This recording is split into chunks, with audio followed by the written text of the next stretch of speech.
Zhang Yi and Hua Hua return to Yunk Manor to find Zhou Kur, Yang Xia, Yang Xinxin, and Lu Karen waiting in the living room, having been roused by the mutant cat's earlier commotion.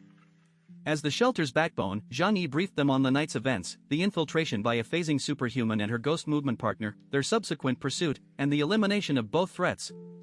The women expressed concern about organized retaliation, but Zhang Yi reassured them, citing the shelter's artillery-grade construction, the snow-covered terrain that neutralized heavy weaponry, and his deliberate removal of the wall-walking ability to prevent future breaches.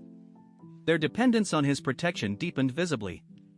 He then delegated tasks. Lu Karen would mass-produce detonating bombs for perimeter placement, with Zhang Yi sourcing chemicals from Tianhai's industrial sites. Yang Xinxin would extract intelligence from the intruders' phones and calms. Zhou Kur would dissect the superhuman corpses for biological secrets, and Yang Xia, eager to contribute despite lacking a specialized skill, reluctantly agreed to assist with the dissection and manage housework.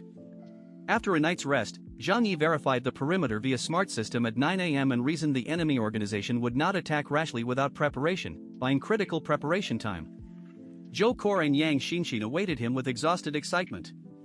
Yang Xinxin's analysis identified the hostiles as members of a Xishan shelter, a vast government-originated underground complex housing thousands of survivors, a strict hierarchy, hundreds of armed men, and an elite AC Special Forces unit blending special operators and superhumans.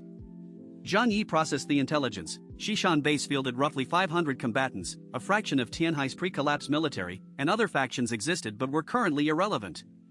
He concluded ordinary soldiers and even the ACE team posed minimal breach risk without another phasing ability, especially given mutants' severe energy constraints. A relieved smile crossed his face. The unknown enemy was far weaker than feared. He recognized intelligence as the decisive advantage and silently affirmed Yang Xinxin's irreplaceable value to his team. Zhang Yi feels a significant weight lift after Yang Xinxin's hacking reveals the full scope of the Xishan organization, identifying it as a massive government shelter housing thousands and fielding an ACE Special Forces unit of augmented soldiers. With the unknown quantified, he praises his cousin's genius and turns to Zhou Kur, who has spent the night dissecting the retrieved corpses of Xia Huanhuan and Lu Xiang in the manor's makeshift operating room. Zhou Kur excitedly demonstrates that the superhuman cellular activity is exponentially higher than baseline humans, with the brain acting as the epicenter of the mutation, a finding that aligns perfectly with Zhang Yi's absorption of Xia Huanhuan's phasing ability through cranial contact. However, the true revelation lies in Lu Xiang's biology. His mutations are localized, malignant, and progressively degenerative with ability usage, marking him as a flawed artificial construct rather than a natural evolver. This distinction instantly clarifies why Zhang Yi failed to devour Lu Xiang's ghost movement and why the ACE operatives speed-paled compared to natural mutants like Uncle Yu. Zhang Yi deduces the Xishan base's vaunted special forces are largely mass-produced, disposable assets, quantity over quality, solidifying his tactical confidence. Shifting from passive defense to proactive preparation, he commissions Lu Karen for an explosives manufacturing list and readies a supply run into Tianhai's chemical plants, calling on Fatty Su to expedite the haul.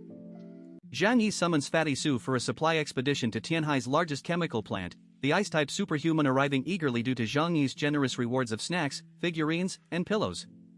During the snowmobile journey, Zhang Yi warns Fatty Su that the Xishan organization has identified the region and that Su family town's substantial grain reserves make it a lucrative target for the fragmented private militias now controlling Tianhai City. Groups Zhang Yi clarifies are not legitimate government forces but warring factions who will resort to plunder when supplies run low. Fatty Su initially dismisses the threat, trusting in official restraint and the town's numbers, but Zhang Yi's systematic breakdown of the lawless reality forces him to confront the gravity of the situation. When Zhang Yi offers sanctuary at Yunk Manor with guaranteed food and heating, Fatty Su hesitates, unable to abandon the villagers he grew up with despite his fear. At the chemical plant, the pair work in seamless coordination, Fatty Su clearing snow while Zhang Yi collects, stripping the facility of all chemical materials, mechanical equipment, and laboratory instruments into Zhang Yi's dimensional storage. Before departing, Zhang Yi gifts Fatty Su food and a prized figurine, then delivers a pointed warning: if Xishan retaliates against Yunk Manor, Fatty Su and his village must stay neutral, for any collaboration with the enemy will bring dire consequences.